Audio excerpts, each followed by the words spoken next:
5 years ago, I experienced a bit of what it must have been like to be Alice in Wonderland. Penn State asked me, a communications teacher, to teach a communications class for engineering students. And I was scared, really scared of these students with their big brains and their big books and their big unfamiliar words. But as these conversations unfolded, I experienced what Alice must have when she went down that rabbit hole and saw that door to a whole new world.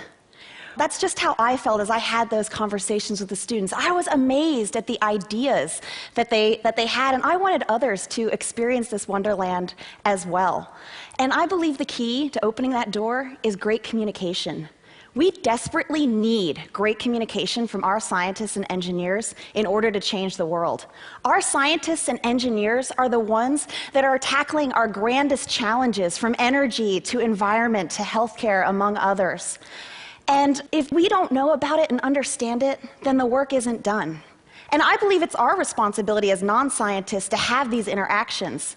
But these great conversations can't occur if our scientists and engineers don't invite us in to see their wonderland. So scientists and engineers, please talk nerdy to us.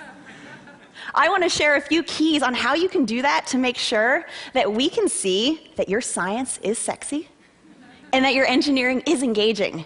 First question to answer for us: so what?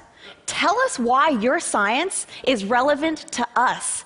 Don't just tell me that you study trabeculae, but tell me that you study trabeculae, which is the mesh-like structure of our bones, because it's important to understanding and treating osteoporosis.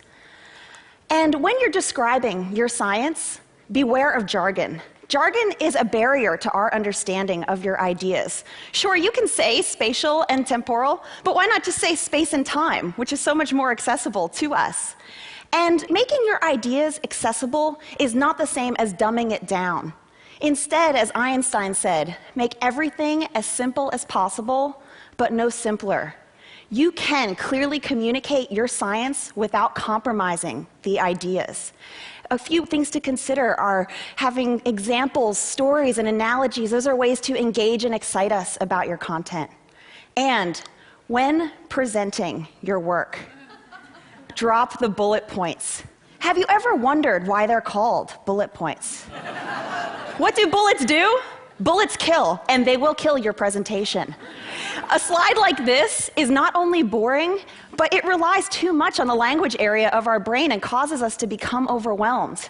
Instead, this example slide by Genevieve Brown is much more effective. It's showing that the special structure of trabeculae are so strong that they actually inspired the unique design of the Eiffel Tower. And the trick here is to use a single readable sentence that the audience can key into if they get a bit lost, and then provide visuals which appeal to our other senses and create a deeper sense of understanding of what's being described.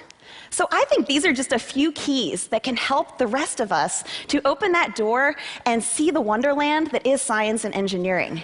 And because the engineers that I've worked with have taught me to become really in touch with my inner nerd, I want to summarize with an equation. Take your science, subtract your bullet points and your jargon, divide by relevance, meaning share what's relevant to the audience, and multiply it by the passion that you have for this incredible work that you're doing. And that is going to equal incredible interactions that are full of understanding. And so scientists and engineers, when you've solved this equation, by all means, talk nerdy to me. Thank you.